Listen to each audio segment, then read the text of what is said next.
where the mind is without fear and the head is held high, where knowledge is free.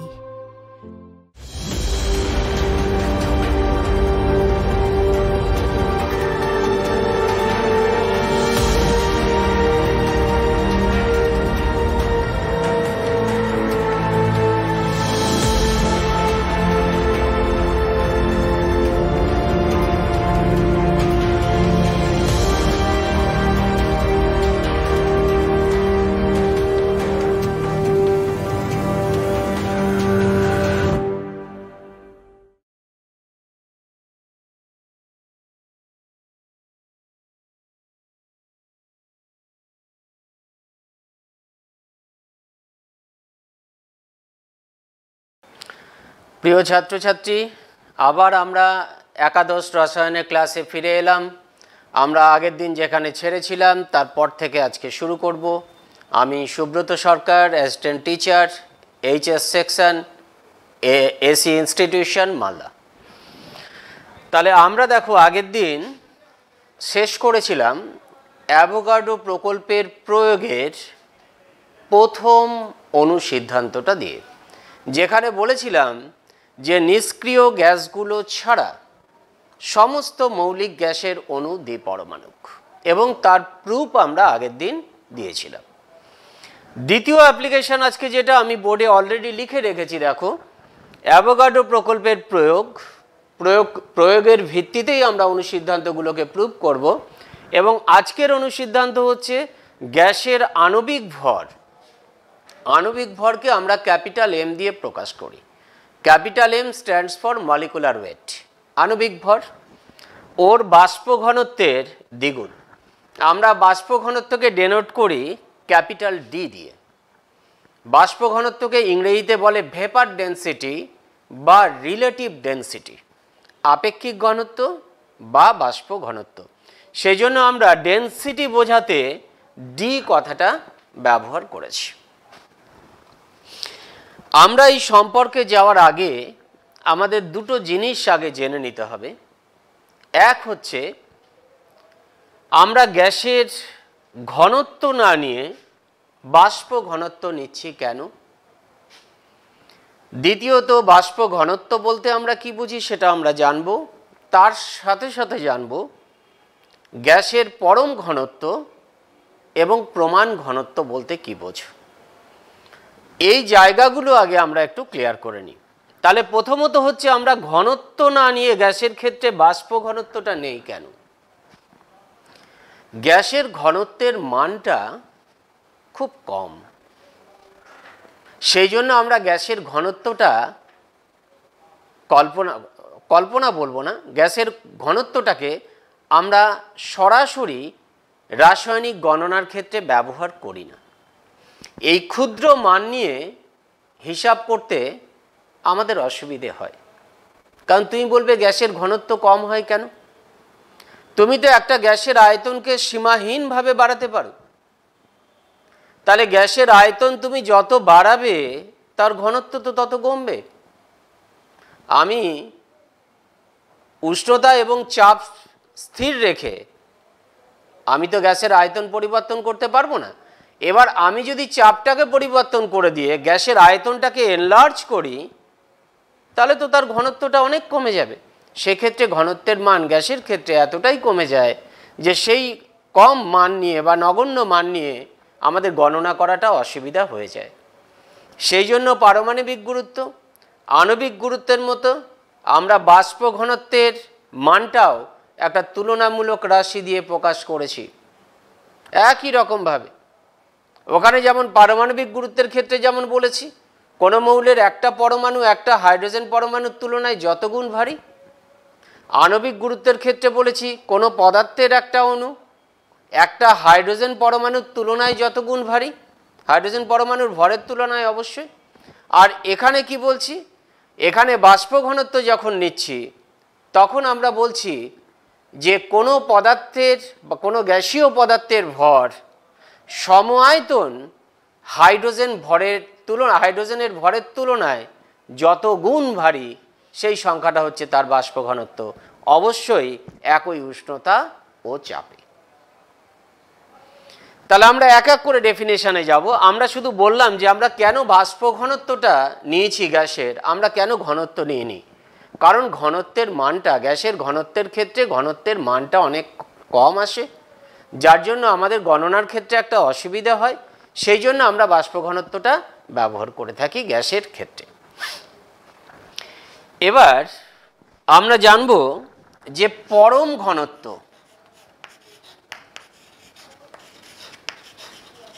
গ্যাসের পরম ঘনত্ব,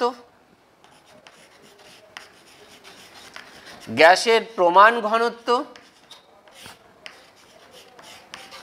গ্যাসের বাষ্প ঘনত্ব।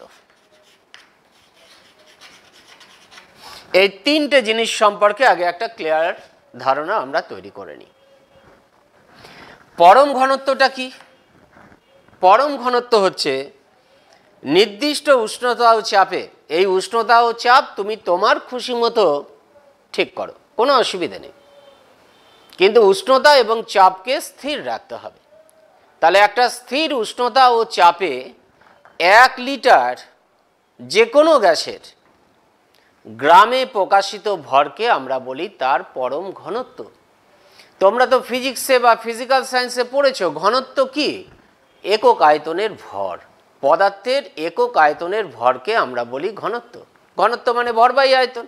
তা আমি তো সেই কথাটাই বলছি, একক আয়তন মানে এখানে 1 লিটার, তাহলে 1 লিটার গ্যাসের ভরটাই হচ্ছে তার পরম ঘনত্ব একটা নির্দিষ্ট উষ্ণতা ও চাপে। তাহলে কোনো অসুবিধা নেই, ঘনত্বের যা নর্মাল ডেফিনিশন সেই ডেফিনিশন থেকেই পরম ঘনত্বটা আমরা পেয়ে যাচ্ছি। তাহলে একক আয়তনের ভর 1 লিটার গ্যাসের ভর, তাহলে নির্দিষ্ট উষ্ণতা ও চাপে 1 লিটার কোনো গ্যাসের গ্রামে প্রকাশিত ভরকেই আমরা বলছি তার পরম ঘনত্ব। তাহলে কারো অসুবিধা হওয়ার কথা নয়।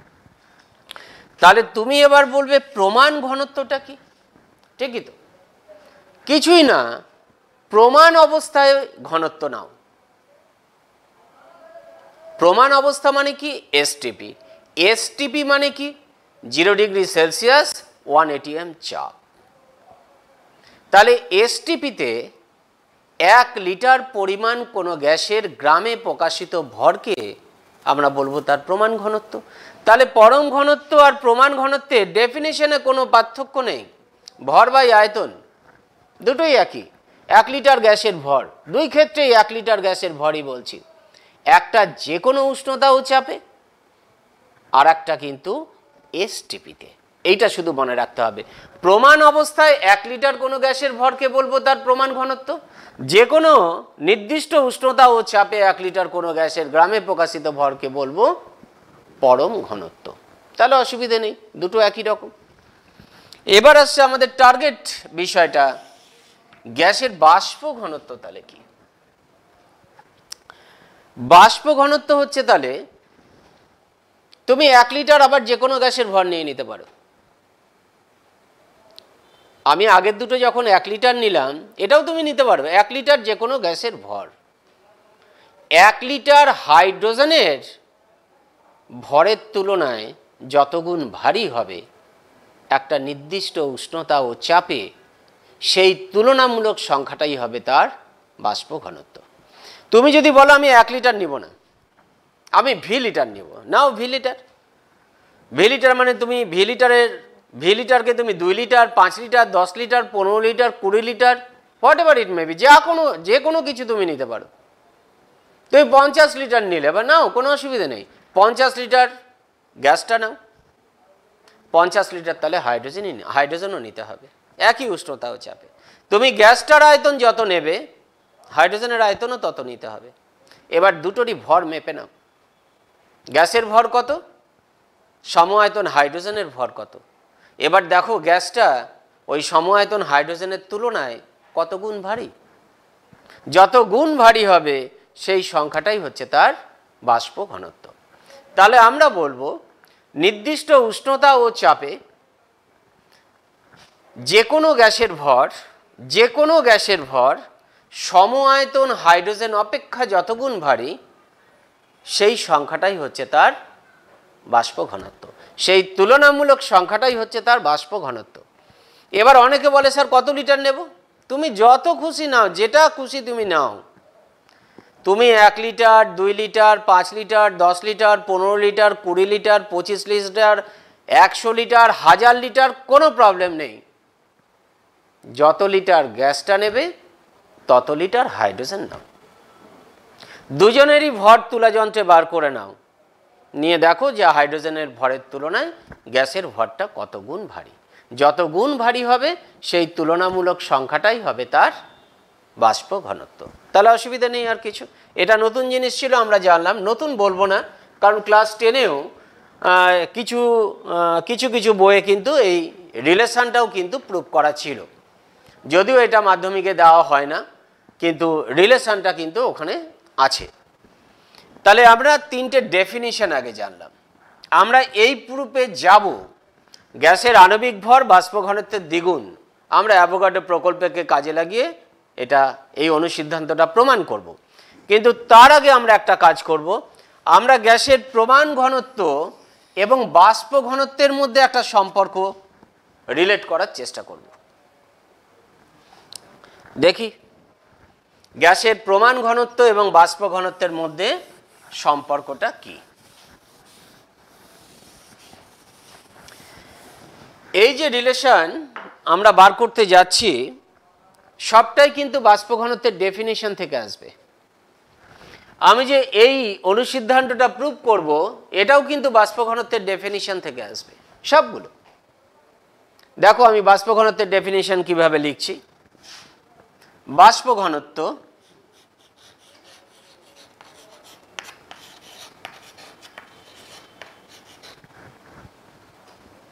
ব্র্যাকেটে ক্যাপিটাল ডি লিখে দিলাম ইজ ইকুয়াল টু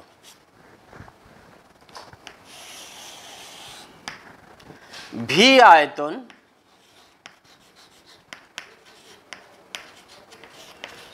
কোনো গ্যাসের ওজন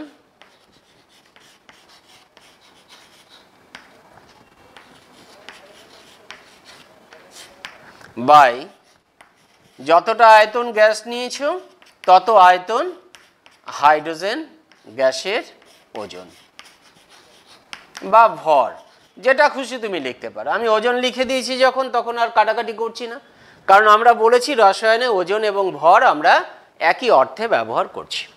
তাহলে আয়তন যখন আছে তখন উষ্ণতা চাপ মেনশন করাটা বাধ্যতামূলক।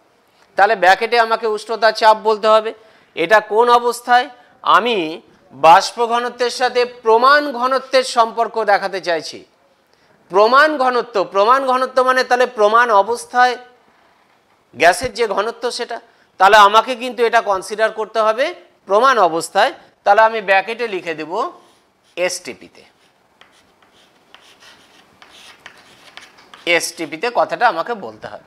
যখনই আমার রিলেশনের মধ্যে আয়তন কথাটা থাকবে ততক্ষণ কিন্তু আমরা পাশে মনে রাখবো যে উষ্ণতা এবং চাপ কিন্তু মেনশন করব। তাহলে ভি আয়তন কোনো গ্যাসের আয়তন বাই ভি আয়তন হাইড্রোজেন গ্যাসের ওজন, এটা জেনারেল ডেফিনিশন বাষ্প ঘনত্বের। এবার এখান থেকে আমি কি করছি দেখো, আমি ভি আয়তনের পরিবর্তে আমি এবার লিখছি 1 লিটার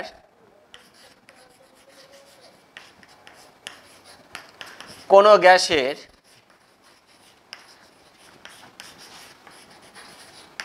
ওজন বা ভর বাই 1 লিটার হাইড্রোজেন গ্যাসের ওজন। লিটার যখন আছে তখন অবশ্যই এখানেও এসটিপি কথাটা লিখতে হবে এসটিপিতে। এটা এবার দেখো এসটিপিতে 1 লিটার কোনো গ্যাসের ওজনকে আমি কি বলবো? গ্যাসটার প্রমাণ ঘনত্ব। তাহলে আমি এখানে লিখতে পারি 1 লিটার কোনো গ্যাসের ওজন প্রমাণ অবস্থায় সেটা হচ্ছে গ্যাসের প্রমাণ ঘনত্ব,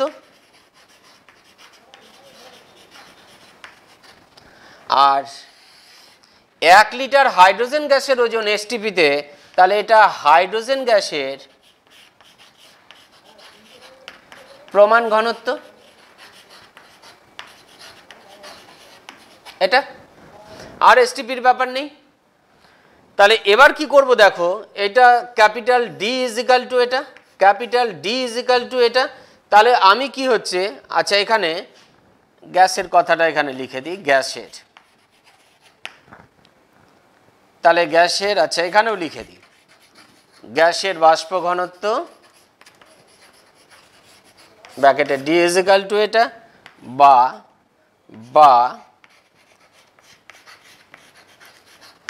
গ্যাসের বাষ্প ঘনত্ব ডি ইজ ইকাল টু এটা। তাহলে গ্যাসের বাষ্প ঘনত্বকে যদি আমি হাইড্রোজেন গ্যাসের প্রমাণ ঘনত্ব দিয়ে গুণ করে দিই, তাহলে গ্যাসের প্রমাণ ঘনত্ব পেয়ে যাব। তাহলে বা গ্যাসের বাষ্প ঘনত্ব ডি ইন্টু হাইড্রোজেন গ্যাসের প্রমাণ ঘনত্ব ইজ ইকাল টু গ্যাসের প্রমাণ ঘনত্ব। এটা হলো রিলেশনটা। তাহলে আমরা কি পেলাম দেখি, এইটা হচ্ছে আমাদের রিলেশনটা।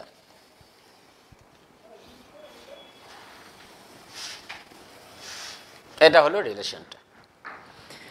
তার মানে একটা গ্যাসের বাষ্প ঘনত্বকে আমরা যদি হাইড্রোজেনের প্রমাণ ঘনত্ব দিয়ে গুণ করে দিই, তাহলে ওই গ্যাসটার প্রমাণ ঘনত্ব পেয়ে যাব।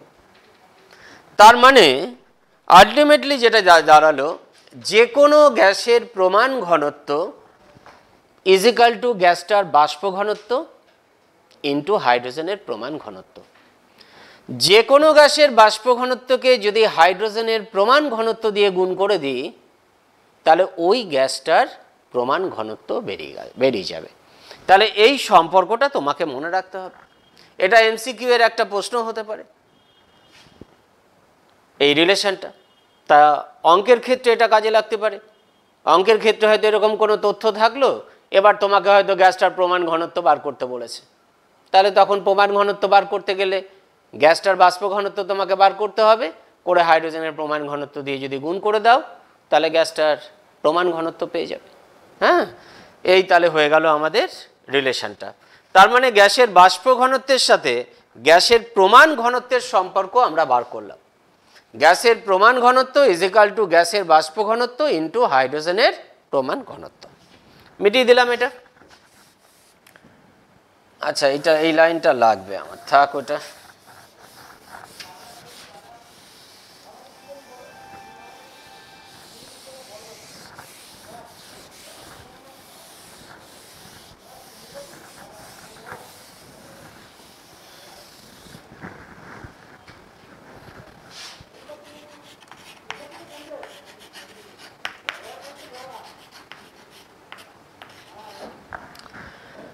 এবার দেখো, আমরা এই 2 নাম্বার অনুসিদ্ধান্তটাকে প্রুভ করতে যাচ্ছি। গ্যাসের আণবিক ভর ওর বাষ্প ঘনত্বের দ্বিগুণ, m is equal to 2d, এটা আমরা প্রুভ করব। তো বেশিরভাগ ছেলেমেয়েরা কিন্তু তোমরা যেটা করো, অনেকে মুখস্থ করে নাও। মুখস্থ কিন্তু করবে না, বিষয়টাকে রিয়ালাইজ করার চেষ্টা করো। আমাদের মতো তোমরাও যে কোনো সময় নিজে থেকে লিখতে পারবে। তাহলে আমরা এই সম্পর্কটাই যখন যাচ্ছি আণবিক ভর আর বাষ্প ঘনত্বের মধ্যে, শুরুটা কিন্তু আবার বাষ্প ঘনত্বের ডেফিনিশন দিয়ে করব। তবে কি কন্ডিশনটা এবার আমার এসটিপির দরকার নেই, এসটিপির দরকার নেই। তাই বলে কি উষ্ণতা ও চাপ উল্লেখ করার দরকার নেই? অবশ্যই আছে। তাহলে এখানে শুধু লিখে দিতে হবে একই উষ্ণতা ও চাপে, একই উষ্ণতা ও চাপে।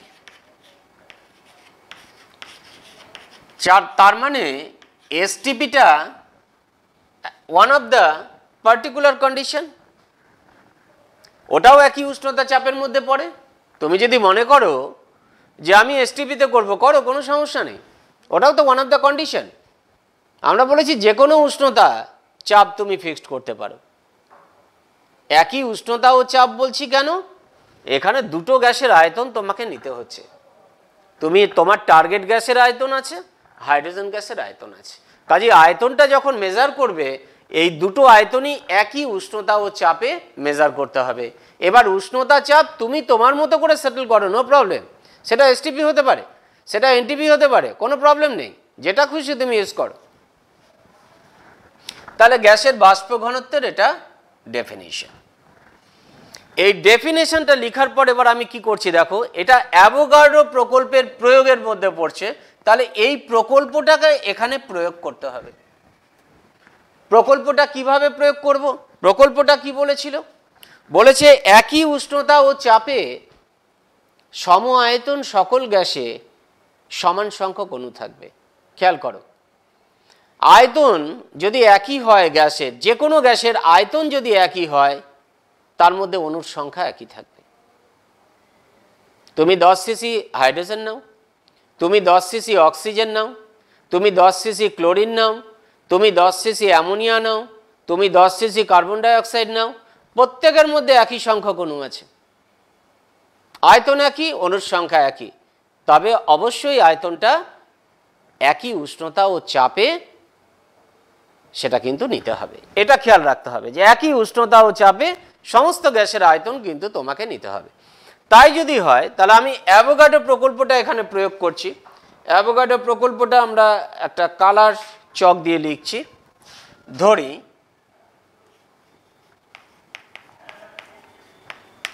অ্যাভোগাড্রো প্রকল্প অনুযায়ী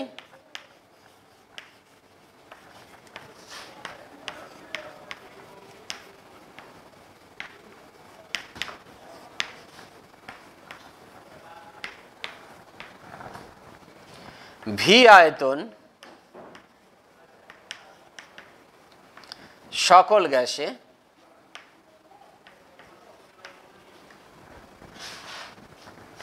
অণুর সংখ্যা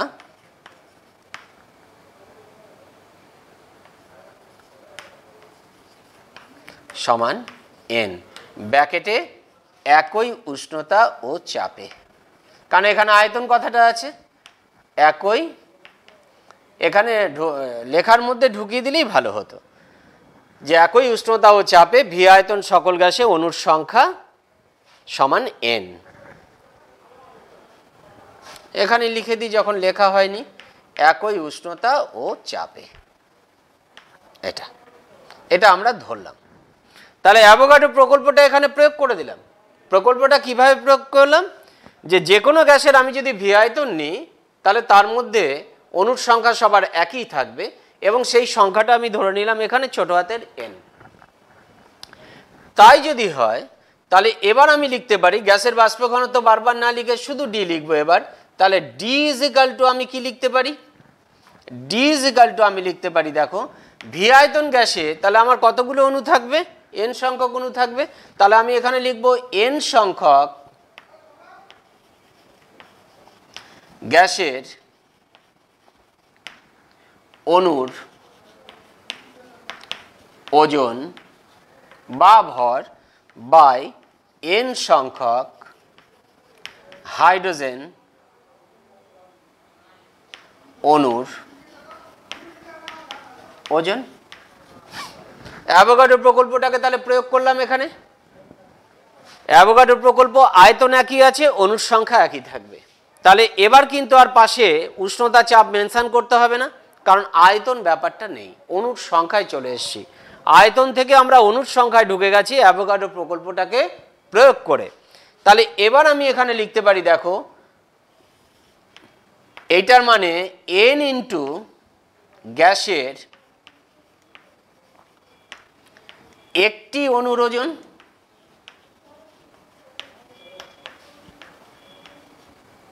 বাই এন ইন্টু হাইড্রোজেনের একটি অণুর ওজন। এটা তাহলে এন এন কাটাকাটি হয়ে গেল। তাহলে কি দাঁড়ালো এখানে, এখানে দেখি লেখা যায় কি না। তাহলে দাঁড়ালো গ্যাসের একটি অণুর ওজন বাই হাইড্রোজেনের একটি অণুর ওজন, একটি অণুর ওজন। দেখো বোঝা গেল কিনা, এন এন কাটাকাটি গেল, তাহলে উপরে পড়ে রইল গ্যাসের একটি অণুর ওজন, তাই লিখেছি, নিচে হাইড্রোজেনের একটি অণুর ওজন, হাইড্রোজেনের একটি অণুর ওজন। এবার হাইড্রোজেনের অণু তো দ্বিপরমাণু, আমরা প্রথম যে অনুসিদ্ধান্ত সেটা প্রুভ করেছিলাম, মৌলিক গ্যাসগুলোর অণু দ্বিপরমাণু, তাহলে হাইড্রোজেনের একটা অণু দুটো পরমাণু নিয়ে গঠিত। তাহলে আমি এখানে লিখতে পারি, ওই লাইনের পরে এখানে লিখছি, আবার এখানটায় লিখছি, এগুলো সব ডি বা ডি ইজ ইকাল টু, বা ডি ইজ ইকাল টু ওইটা, বা ডি ইজ ইকাল টু, তাহলে কি দাঁড়াচ্ছে, গ্যাসের একটি অণুর ওজন ডিভাইডেড বাই 2 ইন্টু, দুটি হাইড্রোজেনের একটি অণুর ওজন মানে দুটো এইচ পরমাণুর ওজন। এবার দুটো এইচ পরমাণুর ওজন মানে আমি এটাকে লিখছি 2 ইন্টু একটি এইচ পরমাণুর ওজন। তাহলে এখানে লিখলাম 2 ইন্টু একটি এইচ পরমাণুর ওজন।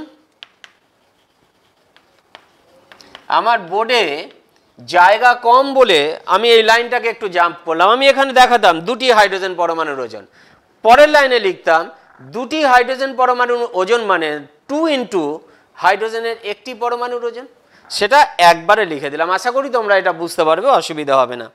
তাহলে এবার এই দুইটাকে বাইরে বার করে নিচ্ছি, তাহলে ইজ ইকাল টু, দুই বাইরে বেরোনো মানে নিচে আছে, তাহলে হাফ ইন্টু ওপরে থাকলো তাহলে গ্যাসের একটি অণুর ওজন বাই হাইড্রোজেনের একটি পরমাণুর ওজন, পরমাণুর ওজন এটা। এবার গ্যাসের একটা অণুর ওজন, এই অংশটা দেখো,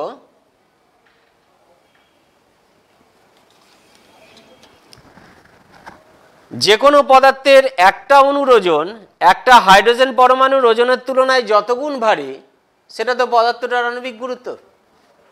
তাহলে এখানে গ্যাসের একটা অণুর ওজন হাইড্রোজেনের একটা পরমাণুর ওজনের তুলনায় কত গুণ ভারী সেটা বোঝাচ্ছে, মানে ওই দুইয়ের অনুপাত।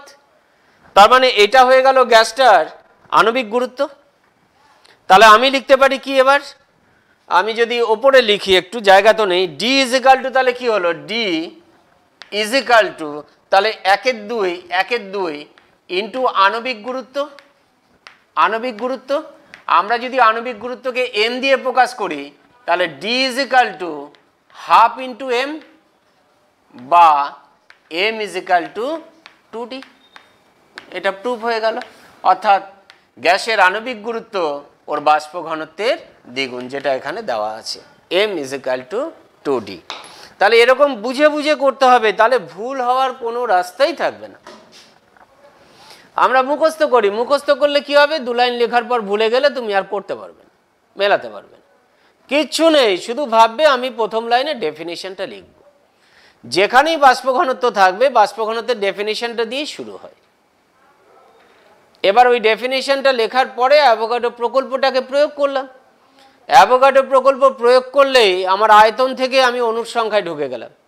এবার অণুর সংখ্যায় ঢুকে গেলে আমার লক্ষ্য থাকবে গ্যাসের একটা অণুর ওজন একটা হাইড্রোজেন পরমাণুর ওজনের তুলনায় কত গুণ ভারী সেটা বার করা, কারণ আণবিক গুরুত্বতে যাব। তাহলে দেখো সেটা কিভাবে চলে এলাম, আমরা আয়তন থেকে অণুর সংখ্যায় গেলাম, ওপর নিচে দুই জায়গায় এন আছে বলে এনটাকে কাটাকাটি করে বার করে দিলাম। তাহলে ওপরে গ্যাসের একটা অণুর ওজন, নিচে হাইড্রোজেনের একটা অণুর ওজন। এবার হাইড্রোজেনের একটা অণু দ্বিপরমাণুক, তাহলে আমি ওই জন্য কী করলাম, গ্যাসের একটি অণুর ওজন বাই হাইড্রোজেনের, এটা কাটাকাটি করে এই লাইনটা লিখেছি, আবার এখানে আসতে হবে। তাহলে গ্যাসের একটি অণুর ওজন বাই 2 ইন্টু একটি হাইড্রোজেন পরমাণুর ওজন। এবার এই দুইটাকে বাইরে বার করে নিলাম, তাহলে হাফ ইন্টু গ্যাসের একটি অণুর ওজন বাই হাইড্রোজেনের একটি পরমাণুর ওজন, মানে সেই অংশটা গ্যাসের আণবিক গুরুত্বকে প্রকাশ করছে। কাজেই D is equal to half into আণবিক গুরুত্ব, বা D is equal to half into M, বা M is equal to 2D। এই হয়ে গেল আমাদের দ্বিতীয় অনুসিদ্ধান্তের প্রুফ। আমাদের 4টে অনুসিদ্ধান্ত আছে, তার মধ্যে প্রথমটা আমরা আগের ক্লাসে করেছিলাম, দ্বিতীয়টা আজকে করলাম, তৃতীয়টা করব, চতুর্থটাও আজকে করব। তো আমরা এবার তৃতীয় অনুসিদ্ধান্তের মধ্যে যাচ্ছি, এই অংশটা মিটিয়ে দিচ্ছি।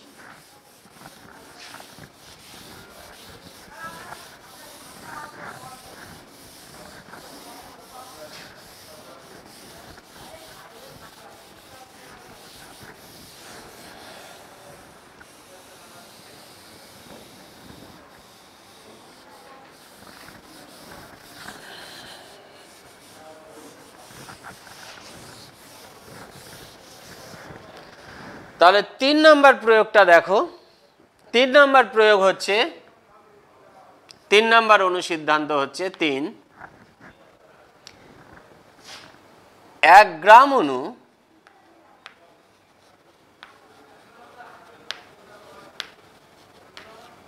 পরিমাণ যে কোনো গ্যাসের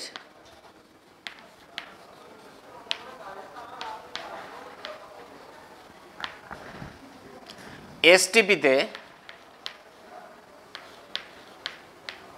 আয়তন 22.4 লিটার, এটা আমাকে প্রমাণ করতে হবে।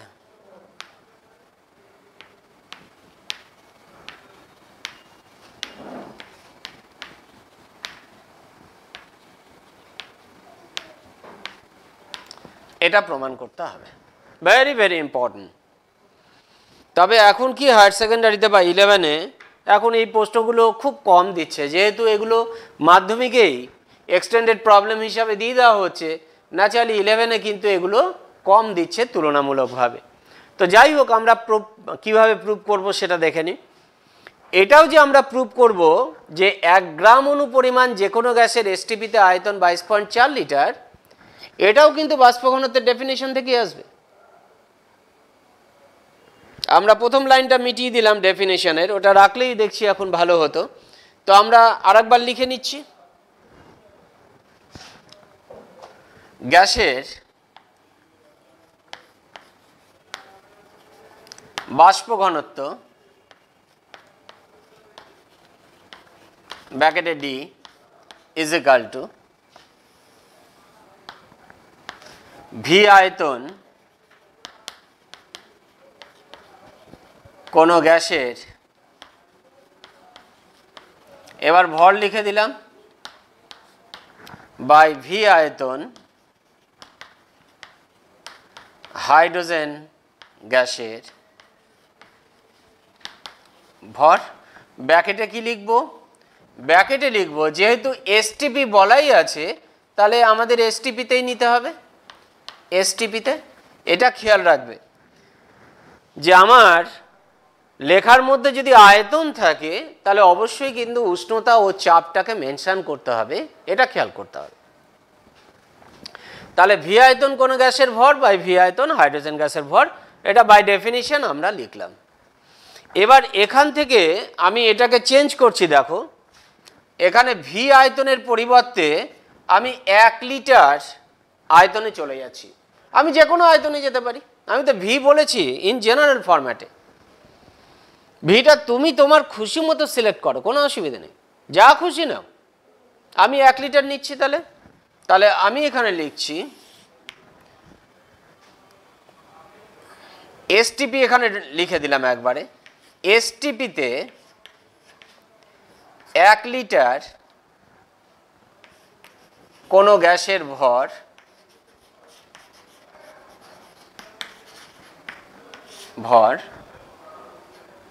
বাই এসটিপিতে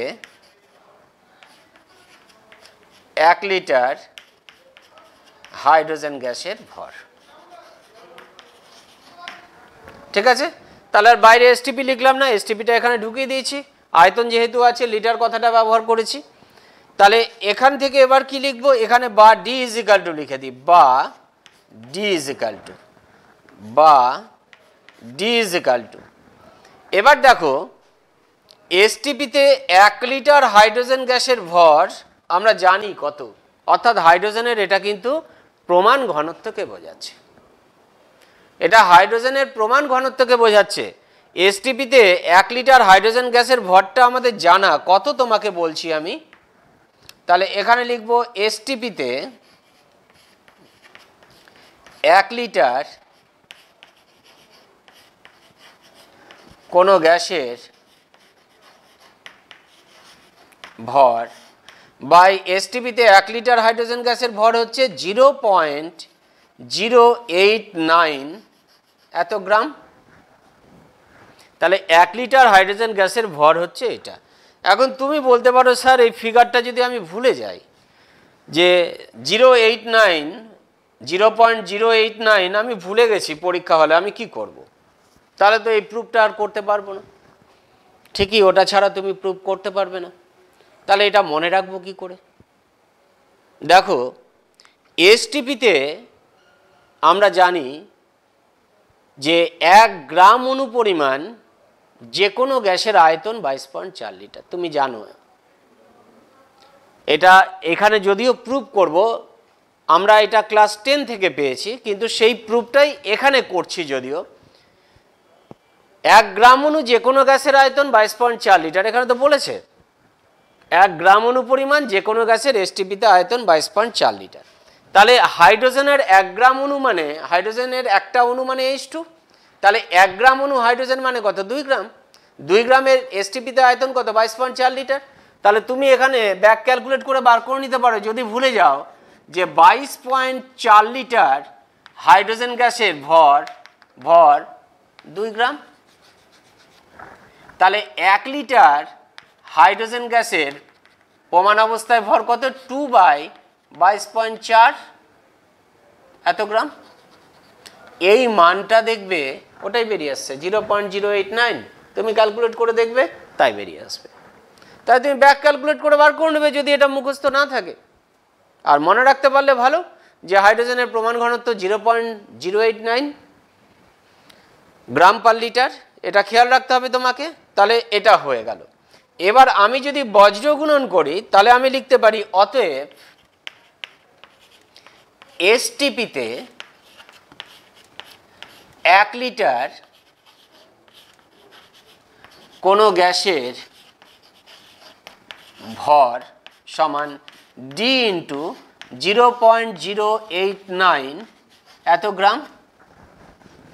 এটা বজ্র গুণন করলেই হয়ে যাচ্ছে। এসটিপিতে 1 লিটার কোনো গ্যাসের ভর, এটা ইন্টু এটা, তাই লিখলাম। আমাকে কি বলেছে? আমাকে বলেছে 1 গ্রাম অণু পরিমাণ যে কোনো গ্যাসের আয়তন বার করতে হবে। তাহলে আয়তনটাকে আমাকে ডান দিকে রাখতে হবে। এখানে দেখো আয়তন বাঁদিকে আছে, ভরটা আছে ডান দিকে। তাহলে এটাকে আমি ঘুরিয়ে লিখব। ঘুরিয়ে লিখলেই আমার প্রুফ হয়ে যাবে। 1 গ্রাম অণু মানে আণবিক গুরুত্ব পরিমাণ। আমি আণবিক গুরুত্বকে এম দিয়ে প্রকাশ করব। এখানে লিখে দিচ্ছি গ্যাসটির আণবিক গুরুত্ব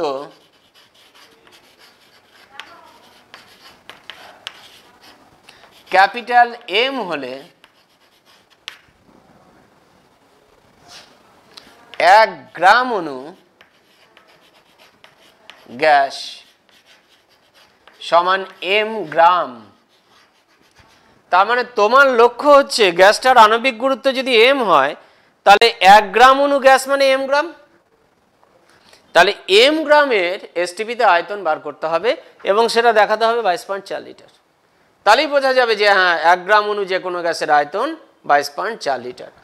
তাহলে আমি ওপর থেকে একটু মিটাই, আমাদের ডেফিনিশনটা আর দরকার নেই, এটা আর এই লাইনটা মিটিয়ে দিই, এই দুটো লাইন, তাহলে আমাদের হয়ে যাবে।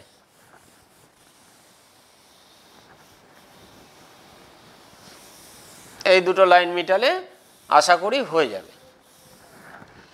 তাহলে আমি কি এবার লিখছি দেখো, ওই লাইনটাকে এই লাইনটাকে আমি উল্টিয়ে লিখছি।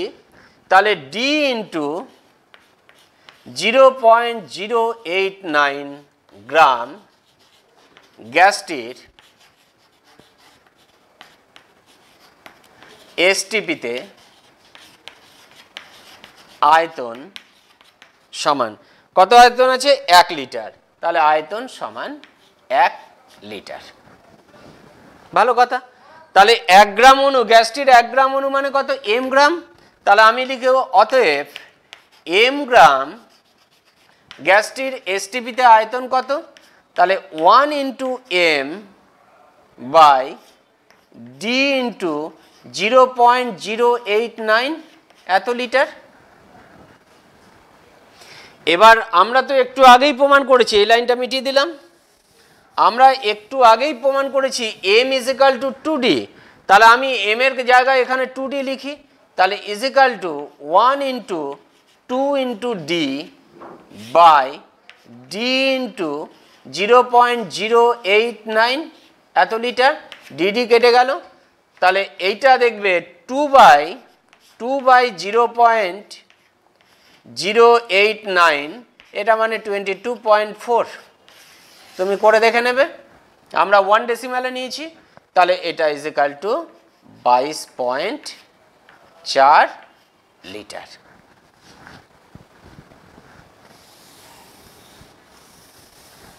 এই হয়ে গেল প্রুফ। তাহলে 1 গ্রাম অনুপরিমাণ যে কোনো গ্যাসের এসটিপিতে আয়তন তুমি দেখে নিলে 22.4 লিটার। এগুলো কিন্তু তাহলে মুখস্থের কিন্তু কোনো জায়গা নেই, বুঝে নিতে হবে। বুঝে নিলে তোমার নিজেরও ভালো লাগবে, তুমি প্রুফ করে আনন্দ পাবে, নিজে মজা পাবে, মনেও থাকবে। আর মুখস্থ করলে কিন্তু তুমি ভুলে যাবে, তোমার একটুও ভালো লাগবে না, আনন্দ পাবে না তুমি পড়ে। তখন যারা আনন্দ পাবে তারা তখন নিজে থেকে পড়বে, পড়তে ইচ্ছা করবে যে না আরও পড়ি, বাহ ভালো লাগছে। আর পড়ায় মজা না পেলে কিন্তু পড়তে ভালো লাগবে না, তখন তোমার মনেও রাখতে পারবে না আর ভুলে যাবে। তাহলে 3 নাম্বার প্রুফ হয়ে গেল। 4 নাম্বার প্রুফ, লাস্ট অনুসিদ্ধান্ত।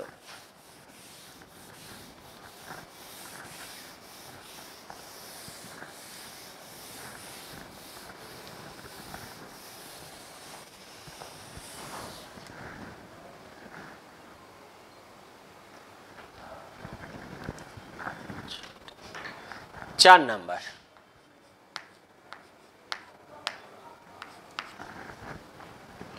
গ্যাসের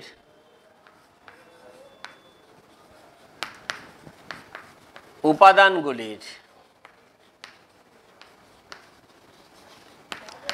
আয়তন সংযুতির সাহায্যে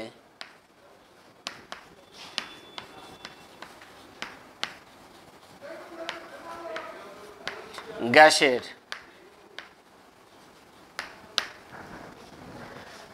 আণবিক সংকেত নির্ণয়।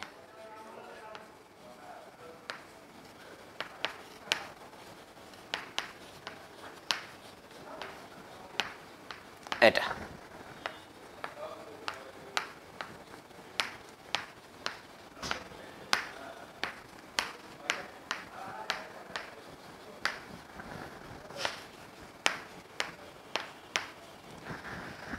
তার মানে কি? তাহলে আমি একটা গ্যাসীয় যৌগের সংকেত বার করব। এমন গ্যাসীয় যৌগ নিব, প্রথমে দুরকম হতে পারে গ্যাসীয় যৌগটা, আমি বলছি সেটা পরে, যে এমন গ্যাসীয় যৌগ নিব যার উপাদানগুলো সব গ্যাসীয়। এরকম দেখি 2-4টা গ্যাসীয় যৌগ কি কি হতে পারে, দেখি কি কি হতে পারে। এক হতে পারে অ্যামোনিয়া। অ্যামোনিয়া নিজে গ্যাস, যার উপাদানগুলো দেখো নাইট্রোজেন একটা গ্যাস, হাইড্রোজেনও একটা গ্যাস, এটা হতে পারে। হতে পারে হাইড্রোজেন ক্লোরাইড গ্যাস, HCl, দেখো উপাদান হাইড্রোজেন এবং ক্লোরিন দুটোই গ্যাস, এটা হতে পারে। 3 নাম্বার হচ্ছে নাইট্রিক অক্সাইড, এ নিজেও গ্যাস, আবার দেখো উপাদানগুলো নাইট্রোজেন এবং অক্সিজেন দুটোই গ্যাস। হতে পারে জলীয় বাষ্প, H2O, নিজেও বাষ্পীয় অবস্থায় আছে, উপাদানগুলো দেখো হাইড্রোজেন এবং অক্সিজেন, এরা সবাই গ্যাস।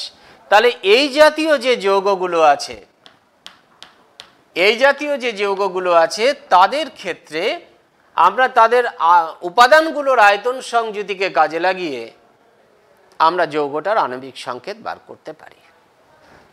তাহলে আমাদের প্রথমে অ্যামোনিয়া আছে, তুমি যে কোনোটা নিয়ে করতে পারবে, একই পদ্ধতিতে একই রকমভাবে বেরিয়ে আসবে।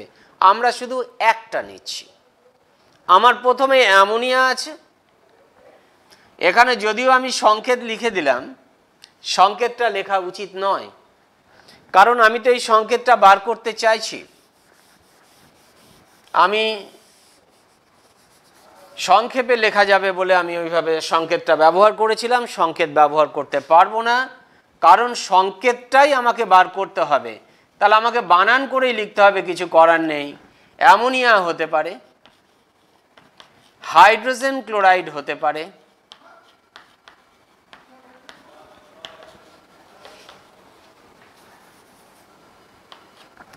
নাইট্রিক অক্সাইড হতে পারে,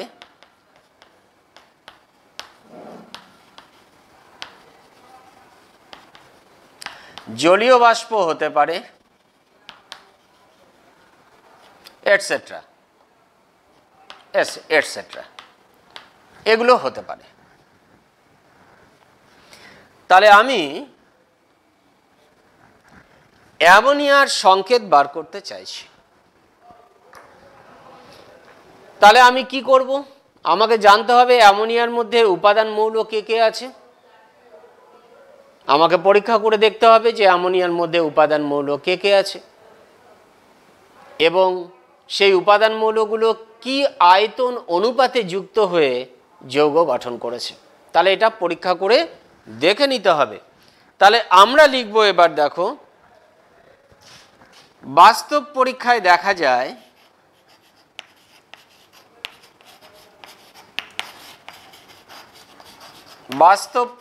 দেখা যায় অ্যামোনিয়ায়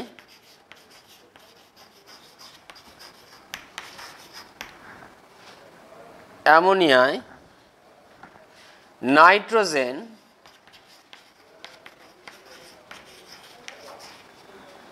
এবং হাইড্রোজেন এই দুটি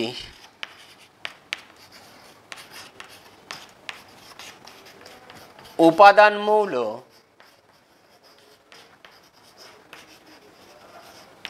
বর্তমান এবং একই উষ্ণতা ও চাপে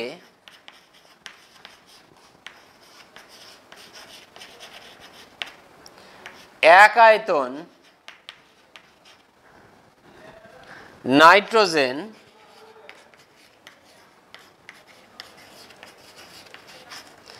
তিন আয়তন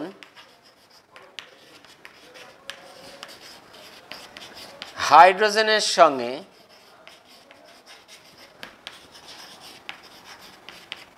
যুক্ত হয়ে দুই আয়তন অ্যামোনিয়া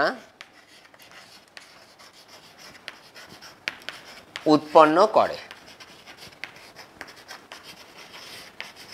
এটা এই কথাটা তোমাকে আগে লিখে নিতে হবে যে বাস্তব পরীক্ষায় দেখা যায় অ্যামোনিয়ায় নাইট্রোজেন এবং হাইড্রোজেন এই দুটি উপাদান মৌল বর্তমান এবং একই উষ্ণতা ও চাপে এক আয়তন নাইট্রোজেন তিন আয়তন হাইড্রোজেনের সঙ্গে যুক্ত হয়ে দুই আয়তন অ্যামোনিয়া উৎপন্ন করে।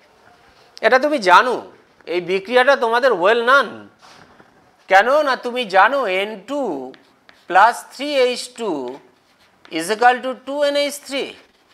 আমি এই বিক্রিয়াটাকে সামনে রেখে আমি এটা বললাম, এটা লিখলাম না, এটা তো লেখা যাবে না, কারণ অ্যামোনিয়ার তাহলে তো সংকেত হয়ে গেল, তাহলে তার প্রুফ করার দরকার নেই, তাহলে তো NH3 তুমি ওখানে বলেই দিলে। এটা বলা যাবে না, এটা আমার মনে থাকবে, আমি মনের ভেতরে রেখে আমি এই কথাটাকে বা এই ইকুয়েশনটাকে কল্পনায় রেখে আমি এটা ভাষায় লিখছি। তাহলে এই কথাটা আগে আমাকে লিখে নিতে হবে। তাহলে এবার আমি কি বলবো, দেখো, যেটা ভাষায় বলেছি এবার আমি সেটা সমীকরণে প্রকাশ করব। সমীকরণটা কিন্তু এরকম চিহ্ন সংকেত দিয়ে নয়, সমীকরণটাকেও ভাষায় লিখব। কিভাবে ভাষায় লিখব? আমি একটা অন্য কালার ব্যবহার করি, ব্লু কালারটা ব্যবহার করি। তাহলে ব্লু কালার দিয়ে লিখি, তাহলে এক আয়তন নাইট্রোজেন যোগ যোগ তিন আয়তন হাইড্রোজেন, সংক্ষেপে লিখলাম হাইড্রোজেন, = দুই আয়তন অ্যামোনিয়া। অ্যামোনিয়া দেখো যেটা মুখে বলেছি, 1 আয়তন নাইট্রোজেন 3 আয়তন হাইড্রোজেন, তাহলে 1 আয়তন নাইট্রোজেন যোগ 3 আয়তন হাইড্রোজেন ইকুয়াল টু 2 আয়তন অ্যামোনিয়া। অসুবিধা হওয়ার কথা না। দেখো এটাই তো তার আয়তন সংযুতি, আমি তো হেডিং করেছি তাই, উপাদানগুলির আয়তন সংযুতির সাহায্যে। তাহলে আমি কি আয়তনে তারা যুক্ত হয়েছে এটা বাস্তব পরীক্ষা করে দেখেছি, দেখার পরে আমি এটা লিখলাম। আমরা জানি এই সমীকরণটা, এটাকে সামনে রেখেই তো আমি বললাম 1 আয়তন নাইট্রোজেন 3 আয়তন হাইড্রোজেনের সাথে যুক্ত হয়ে 2 আয়তন অ্যামোনিয়া উৎপন্ন করে। এটা পরীক্ষার খাতায় কখনো লেখা যাবে না, আমি মিটিয়ে দিলাম ওই জন্য। এটা তোমাকে বোঝানোর জন্য বললাম যে তুমি মনে মনে ইকুয়েশনটা ভাববে, ইকুয়েশনটা তোমার নন। এখানে যে কটা নিয়েছি যৌগ সবগুলো তোমার জানা। Hydrogen chloride H2 + Cl2 = 2HCl, তার মানে 1 আয়তন হাইড্রোজেন 1 আয়তন ক্লোরিনের সাথে বিক্রিয়া করে 2 আয়তন হাইড্রোজেন ক্লোরাইড উৎপন্ন করবে। তুমি যদি নাইট্রিক অক্সাইডে যাও N2 + O2 = 2NO, তার মানে 1 আয়তন নাইট্রোজেন 1 আয়তন অক্সিজেনের সাথে বিক্রিয়া করে 2 আয়তন নাইট্রিক অক্সাইড তৈরি করবে। তোমার তো জানা এটা। জলের ক্ষেত্রে তুমি তো জানো 2H2 + O2 = 2H2, তাহলে 2 আয়তন হাইড্রোজেন 1 আয়তন অক্সিজেনের সাথে বিক্রিয়া করে 2 আয়তন স্টিম তৈরি করবে। তাহলে এগুলো জানা, আমি না জানার ভান করে লিখছি। তাহলে সমীকরণটা তোমাকে মনের খাতায় লিখে রাখতে হবে, ওখান থেকে দেখে তুমি শুধু ভাষায় প্রকাশ করো। সমীকরণটা দিলাম, ভাষায় সমীকরণ দিলাম। এবার আমি অ্যাভোগাড্রো প্রকল্পটাকে প্রয়োগ করব, কারণ এ তো অ্যাভোগাড্রো প্রকল্পের প্রয়োগ। তাহলে প্রকল্প কি বলছে, আয়তন থেকে আমি অণুর সংখ্যায় যাব এবার। তাহলে আমি কি করছি, তাহলে আমি এখানে লিখি, ধরি অ্যাভোগাড্রো প্রকল্প অনুযায়ী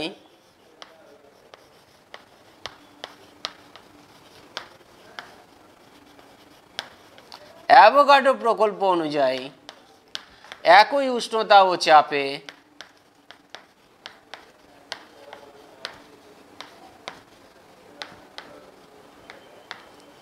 একক আয়তন সকল গ্যাসে অণুর সংখ্যা সমান n। এটা আমি ধরে নিলাম যে অ্যাভোগাড্রো প্রকল্প অনুযায়ী একই উষ্ণতা ও চাপে, চাপ আর উষ্ণতা স্থির থাকলে একক আয়তন সকল গ্যাসে অণুর সংখ্যা একই হবে। যে কোনো আয়তন, একই আয়তন নিলেই হলো। 10 সিসি 15 সিসি 20 সিসি যে কোনো গ্যাস নিয়ে নাও, আয়তন যদি এক থাকে তার মধ্যে অণুর সংখ্যা একই থাকতেই হবে। এবার কটা অণু আছে আমি তো জানি না, আমি সেটাকে n ধরে নিলাম। তাহলে এবার আমার 1 আয়তন নাইট্রোজেনের মধ্যে, 1 আয়তন নাইট্রোজেন মানে একক আয়তন নাইট্রোজেন, তাহলে একক আয়তন নাইট্রোজেনের অণুর সংখ্যা কত হবে, n। 3 আয়তন হাইড্রোজেনের অণুর সংখ্যা কত হবে, 3n। 2 আয়তন অ্যামোনিয়া অণুর সংখ্যা কত হবে, 2n। তাহলে আমি সেটা লিখবো এবার ওপর থেকে। তাহলে এই লাইনটা মিটিয়ে দিলাম।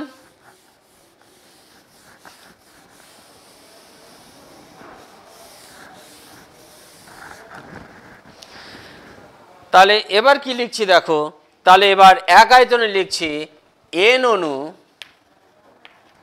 নাইট্রোজেন যোগ n অণু 3n অণু হাইড্রোজেন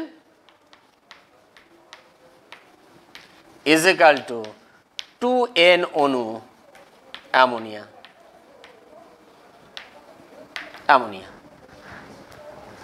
এর প্রেক্ষিতে লিখলাম 1 আয়তনে অণুর সংখ্যা n, তাহলে n। 3 আয়তনে তাহলে হবে 3n, 2 আয়তনে হবে 2n, সেই অনুযায়ী লিখেছি। তাহলে এবার আমি কি করব দেখো, সবটির মধ্যে n আছে, সবটিকে n দিয়ে ভাগ করে দেব। তাহলে n দিয়ে ভাগ করলে এখানে কি পাবো, 1 অণু নাইট্রোজেন, 3 অণু হাইড্রোজেন, 2 অণু অ্যামোনিয়া। অসুবিধা নেই। আমার লক্ষ্য কি, আমার লক্ষ্য হচ্ছে অ্যামোনিয়ার একটা অণু আমাকে পেতে হবে। আমি তো আণবিক সংকেত প্রকাশ করব। একটা অণুকে, পদার্থের একটা অণুকে আমরা যে সংকেত দিয়ে প্রকাশ করছি সেটাই তো আণবিক সংকেত। এবার সে একক অণু হিসাবে থাকবে কিনা সেটা পরের কথা। সে একক অণু বা মনোমার হিসাবে থাকবে কিনা আমি জানি না, সে ডাইমার হিসাবে আছে কিনা আমি জানি না, সে ট্রাইমার হিসাবে থাকবে কিনা আমি জানি না, সে পলিমার হিসাবে থাকবে কিনা আমি জানি না। তাহলে আমাকে প্রথমে একক অণুর হিসাব ধরেই আগে কাজ করতে হবে। তাহলে একক অণু যদি পেতে চাই, একটা যদি অ্যামোনিয়ার অণু পেতে চাই, তাহলে 2 দিয়ে ভাগ করতে হবে, তাহলে 1 অণু পাবো। তাহলে 2 দিয়ে ভাগ করলে সবটিকে করতে হবে। তাহলে এটা হয়ে গেল হাফ অণু নাইট্রোজেন প্লাস 3 2 অণু হাইড্রোজেন ইজ ইকাল টু 1 অণু অ্যামোনিয়া। ঠিক, তাহলে নিচের অংশটা মিটিয়ে দিয়ে এবার এটার কাজে লাগবে না। এবার তাহলে কি দাঁড়ালো দেখো, নাইট্রোজেন অণু, নাইট্রোজেন তো মৌলিক গ্যাস, তার অণু দ্বিপরমাণুক। 1 অণু মানে 2টো নাইট্রোজেন পরমাণু, তাহলে হাফ অণু মানে একটা নাইট্রোজেন পরমাণু। তাহলে এখানে হাফ অণুর বদলে আমি লিখছি একটি নাইট্রোজেন, আচ্ছা এখানে জায়গা হবে না, তাহলে আমি 1 পরমাণু নাইট্রোজেন লিখি, তাহলে এটা জায়গা হবে। 1 পরমাণু নাইট্রোজেন যোগ হাইড্রোজেন অণু দ্বিপরমাণুক, তাহলে 1 অণু মানে 2টো পরমাণু, 1 অণু মানে 2টো পরমাণু, তাহলে 3 2 অণু মানে কটা পরমাণু, তাহলে 2 × 3 2 পরমাণু, 2 2 কেটে গেল মানে 3টে পরমাণু। তাহলে এখানে লিখব 3 পরমাণু হাইড্রোজেন ইজ ইকাল টু 1 অণু অ্যামোনিয়া। তার মানে আমি দেখছি অ্যামোনিয়ার একটা অণুতে একটা নাইট্রোজেন পরমাণু আছে, 3টে হাইড্রোজেন পরমাণু আছে। তাহলে আমি এখানে বলতে পারি অতএব, এটা লিখলাম না, আমি এই কথাটা ভাষায় লেখা উচিত আমার, যে অ্যামোনিয়ার একটা অণুতে একটা নাইট্রোজেন পরমাণু থাকবে আর 3টা হাইড্রোজেন পরমাণু আছে। তাহলে অ্যামোনিয়ার আমি একবারে সরাসরি লিখলাম এখানে, অ্যামোনিয়ার সরল সংকেত, আমি আণবিক সংকেত এটা বললাম না, সরল সংকেত হলো NH3। এবার আমাকে আণবিক সংকেত বার করতে হবে। ধরি অ্যামোনিয়ার আণবিক সংকেত সমান NH3 হোল X। এবার এই X এর মানটা আমি যদি বার করতে পারি, তাহলে অ্যামোনিয়ার সংকেতটা পেয়ে যাব। আচ্ছা, এবার পরীক্ষা করে আমরা দেখেছি অ্যামোনিয়ার বাষ্প ঘনত্ব, পরীক্ষা করে আমরা দেখেছি অ্যামোনিয়ার বাষ্প ঘনত্ব হচ্ছে 8.5। তুমি বলবে আপনি কি করে জানলেন এটা? দেখো, এটাও আমরা ব্যাক ক্যালকুলেট করে নিজেরা বার করে নিতে পারি। তুমি তো জানো অ্যামোনিয়ার সংকেত NH3, তার আণবিক গুরুত্ব কত? 14 3 17। তাহলে বাষ্প ঘনত্ব কী হবে? 17-র অর্ধেক, 8.5। উল্টো দিক থেকে বললাম, না জানার ভান করে করতে হবে। আমরা জানি তো সব গ্যাসের বাষ্প ঘনত্ব জানি, কারণ তুমি যে কোনো গ্যাসের তার যদি আণবিক সংকেত জানো, তাহলে আণবিক গুরুত্ব বার করে নিলে, তাকে 2 দিয়ে ভাগ করলেই তো বাষ্প ঘনত্ব। কিন্তু এটা এক্সপেরিমেন্টালি আমরা বার করতে পারি, যে কোনো গ্যাসের বাষ্প ঘনত্ব আমি এক্সপেরিমেন্টালি বার করতে পারি। এটা মনে রাখার নিয়ম তোমাকে আমি শেখালাম উল্টো দিক থেকে। তাহলে বাষ্প ঘনত্ব 8.5, তাহলে অ্যামোনিয়ার আণবিক গুরুত্ব ইজ ইকাল টু 17, 8.5 × 2, তাহলে 17 পেয়ে গেলাম। তাহলে এটা ইজ ইকাল টু 17, এবার আমাকে দেখাতে, আমি দেখাবো। তাহলে এটা মিটিয়ে দিই। তাহলে আমি লিখবো এবার প্রশ্নানুসারে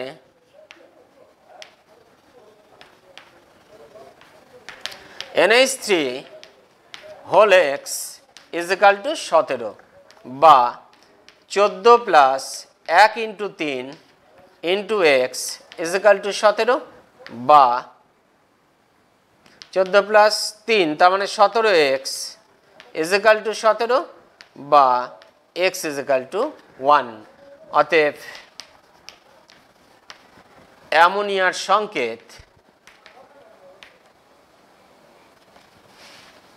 সমান NH3, X এর মান 1 হয়ে গেল, তাহলে বেরিয়ে এলো NH3।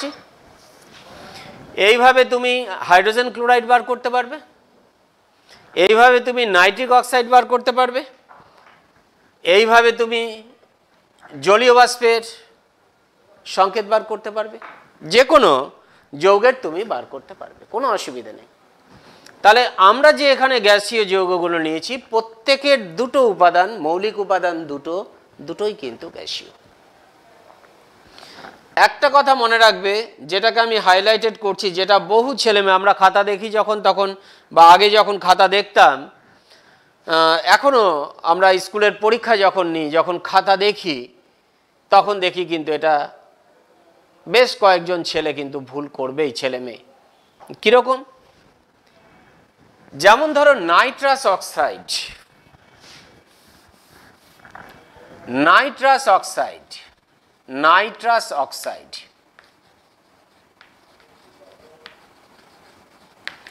এই যৌগটার সংকেত দেখানো উচিত না, আমি তাও ব্র্যাকেটে লিখে দিচ্ছি N2O। এই যৌগটার একটা বিশেষ পরিচিতি হচ্ছে, এই যৌগটাকে আমরা বলি লাফিং গ্যাস। তুমি নাম শুনে থাকবে তোমরা, লাফিং গ্যাস। সেই নাইট্রাস অক্সাইড হচ্ছে লাফিং গ্যাস, এবং তার সংকেত থেকে তুমি বুঝতে পারছো যৌগটার মধ্যে নাইট্রোজেন এবং অক্সিজেন এই দুটো উপাদান মৌল আছে। দুটোই তো গ্যাসীয়, দুটোই গ্যাসীয়। এবার অনেকে কি করে, ওই জন্য এই যৌগটাকে তৈরি করে কিভাবে জানো? 2N2 plus O2 is equal to 2N2O। দেখো ব্যালেন্স হয়ে গেছে। দিয়ে এই পদ্ধতিতে বলবে, বাস্তব পরীক্ষায় দেখা যায় একই উষ্ণতা ও চাপে 2 আয়তন নাইট্রোজেন 1 আয়তন অক্সিজেনের সাথে বিক্রিয়া করে 2 আয়তন নাইট্রাস অক্সাইড উৎপন্ন করে, একদম এরকম প্রুফ করে সংকেত বার করে দিবে N2O। এবং করেছে, আমি আমার স্কুলে খাতা দেখেছি, ভালো ছেলেরা করেছে, কেটে শূন্য দিয়েছি। সেই ছেলে তখনও বুঝতে পারেনি যে কেন স্যার কেটে শূন্য দিয়েছে। সে তখন জিজ্ঞাসা করছে, স্যার কেন এটা শূন্য হলো? তো প্রশ্ন হচ্ছে, পদ্ধতিগত কোনো ত্রুটি নেই, আমরা যেভাবে শিখেছি সেইভাবেই বার করেছে ও, কোনো অসুবিধা নেই। কিন্তু সমস্যাটা হচ্ছে, আমি কখনো নাইট্রাস অক্সাইডকে এইভাবে তৈরি করতে পারি না, আমরা তৈরি করতে পারি না এভাবে।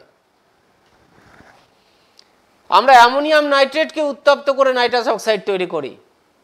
নাইট্রোজেন আর অক্সিজেন যুক্ত হয়ে সবসময় নাইট্রিক অক্সাইড তৈরি করে, নাইট্রাস অক্সাইড তৈরি করে না। তাহলে এইভাবে যদি তৈরি না হয়, তাহলে আমি এই আয়তন সংযুতিটাকে কিভাবে কাজে লাগালাম? তৈরিতে হয় না। তাহলে এটা খেয়াল রাখবে, নাইট্রাস অক্সাইড কিন্তু তার উপাদান দুটো গ্যাসীয় হলেও তাকে কিন্তু এই পদ্ধতিতে বার করা যায় না, ওই জন্য আমি এর সঙ্গে লিখিনি, খেয়াল রাখতে হবে। এবার আমি যে সেটটা নেব, সেই সেটের মধ্যে উপাদানগুলোর একটা হবে গ্যাসীয় আর একটা হবে কঠিন, এরকম সেট এবার আমি নেব। তুমি বলবে তাহলে কারা কারা আসবে এখানে? এখানে তাহলে আসবে কার্বন ডাই অক্সাইড,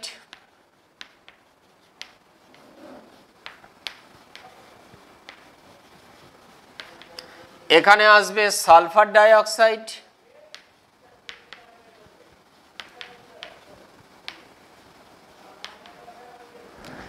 এখানে আসবে মিথেন, এখানে আসবে হাইড্রোজেন সালফাইড,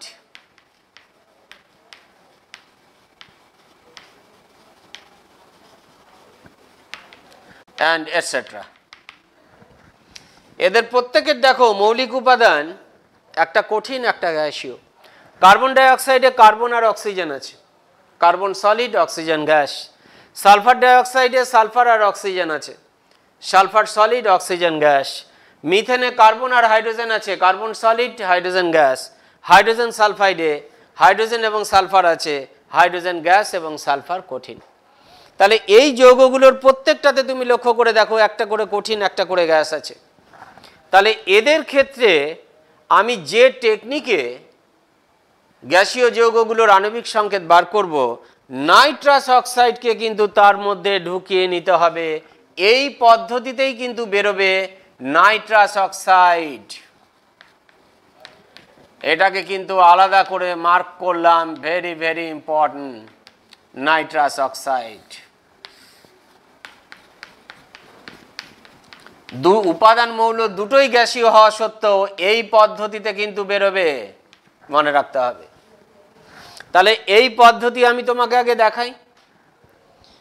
তাহলে এবার আমি কি করব দেখো, প্রুফ করবার জন্য আমি কার্বন ডাই অক্সাইডের আণবিক সংকেত বার করব। প্রথমে আছে, আমি এটাই নিচ্ছি, সবগুলোর ক্ষেত্রে একই রকম ভাবে হবে, কোনো সমস্যা নেই। তুমি তো জানো কার্বন ডাই অক্সাইডের সংকেত CO2, জানে না এরকম ছেলে পেলে হায়ার সেকেন্ডারি লেভেলে নেই বললেই চলে। CO2 আমরা সবাই জানি, অনেক নিচু ক্লাস থেকে আমরা এগুলো দেখছি। তাহলে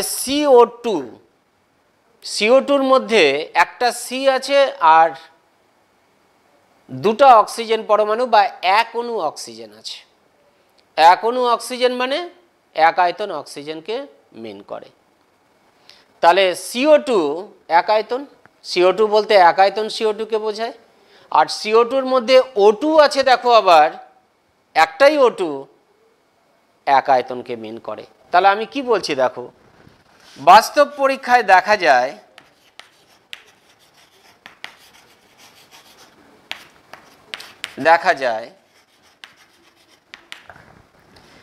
কার্বন ডাই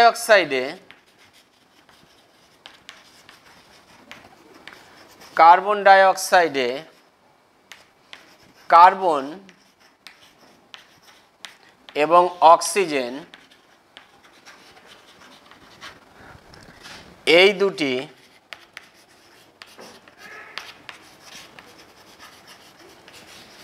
উপাদান মৌল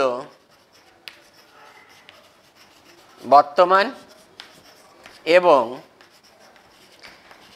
একই উষ্ণতা ও চাপে এক আয়তন কার্বন ডাই অক্সাইডে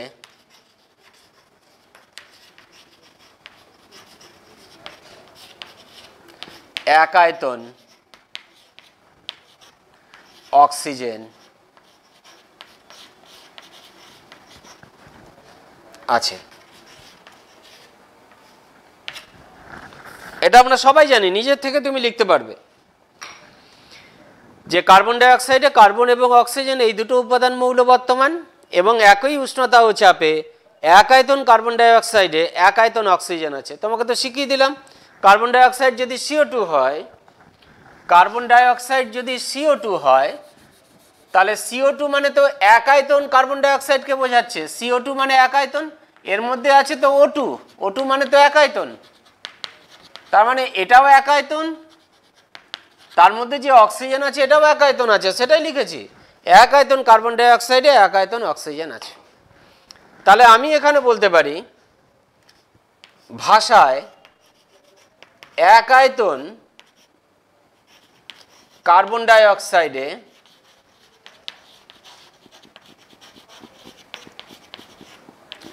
এক আয়তন অক্সিজেন আছে। এটাই আমার তাহলে ফান্ডামেন্টাল লাইন, এই লাইনটাই তাহলে হচ্ছে আমার ফান্ডামেন্টাল। এক আয়তন কার্বন ডাই অক্সাইডে এক আয়তন অক্সিজেন আছে।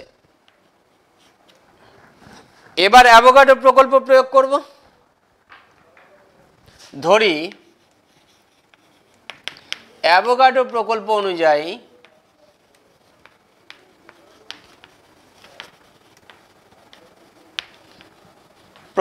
অনুযায়ী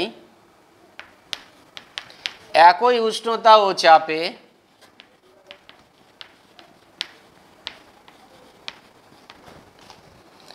এক আয়তন সকল গ্যাসে অণুর সংখ্যা সমান n। এটা ধরে নিলাম একক আয়তন গ্যাসে অণুর সংখ্যা সব n। তাহলে এক আয়তন কার্বন ডাই অক্সাইডে n অণু কার্বন ডাই অক্সাইড আছে, খেয়াল করো। তাহলে এক আয়তন কার্বন ডাই অক্সাইডে অণুর সংখ্যা তো n ধরেছি, তাহলে আমি এখানে লিখব n অণু কার্বন ডাই অক্সাইডে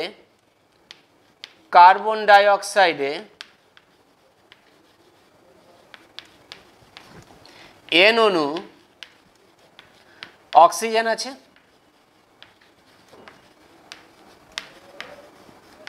অক্সিজেন আছে, তাহলে এক অণু কার্বন ডাই অক্সাইডে এক অণু অক্সিজেন আছে,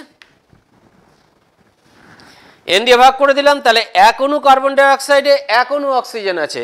এবার এক অণু অক্সিজেন মানে অক্সিজেন অণু দ্বিপরমাণুক, তাহলে এক অণু অক্সিজেন মানে দুটি অক্সিজেন পরমাণু আছে, তাহলে আমি লিখব এক অণু কার্বন ডাই অক্সাইডে দুই পরমাণু অক্সিজেন আছে। তাহলে আমি বুঝে গেলাম কার্বন ডাই অক্সাইডের একটা অণুতে দুটো অক্সিজেন পরমাণু আছে, এটা মিটিয়ে দিলাম, এটা আর কাজে লাগবে না।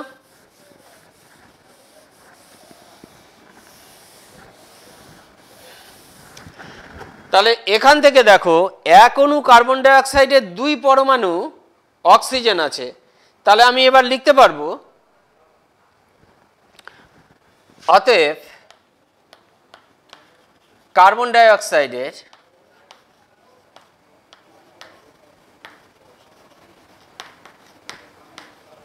আণবিক সংকেত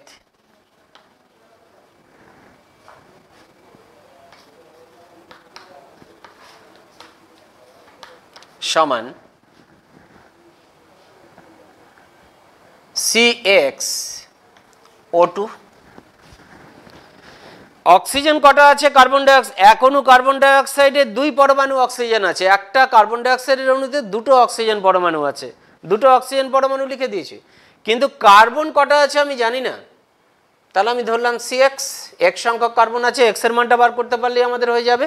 ব্র্যাকেটে এখানে তাহলে ধরি কথাটা লিখে দিই, কারণ এটা তো আণবিক সংকেত নয়, এক্স এর মানটা বার করতে হবে, তাহলে আমি ধরলাম অতএব কার্বন ডাই অক্সাইডের আণবিক সংকেত CxO2 ধরি। তাহলে কার্বন ডাই অক্সাইডের বাষ্প ঘনত্ব এটা তো আমরা বার করতে পারি, তোমাকে বলেছি ব্যাক ক্যালকুলেশন করে 22, কারণ কার্বন ডাই অক্সাইডের আণবিক গুরুত্ব 44, তাহলে অর্ধেক 22, তাহলে কার্বন ডাই অক্সাইডের আণবিক গুরুত্ব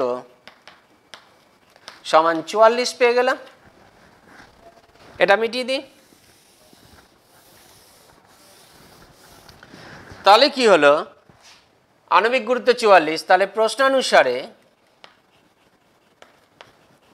প্রশ্নানুসারে CxO2 = 44 বা 12x + 32 = 44 বা 12x = 44 - 32 বা x = 12/12 = 1। অতএব কার্বন ডাই অক্সাইডের